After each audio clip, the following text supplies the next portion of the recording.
Hello guys, if you're trying to send a quick payment to a friend or pay a merchant, but Cash App keeps slapping you with a transfer failed or declined message, it can be very annoying.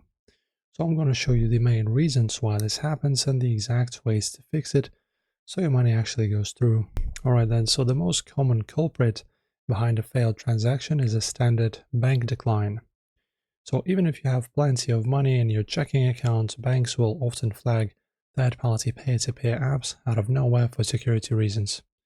So to fix this, go to your main profile menu, tap on linked banks, delete the current debit card, and then re-enter the details scratch-free. If it still blocks it, you'll need to give your bank a quick call to clear the automated security lock. Also make sure to double-check your friend's exact cash tag. Sending to an incorrect or inactive username will trigger that rejection. So another reason you might hit a wall is Cash App's strict protection limits. If you haven't completed your full identity verification, the app caps you at sending a maximum of $2,500 a week. If you try to cross that line, it blocks the payment entirely. So to lift the ceiling completely, head to your Profile tab, scroll down and tap on Security and Privacy.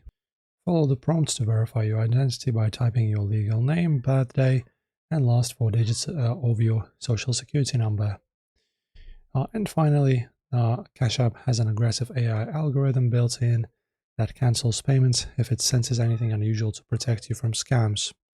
To get around the filter, try breaking the payment up into smaller pieces. And if nothing helps, go to support and connect them through their phone number or just write them a message. Right here, just start the chat. And that's it. These are your moves. Try them out if they helped. Don't forget to subscribe.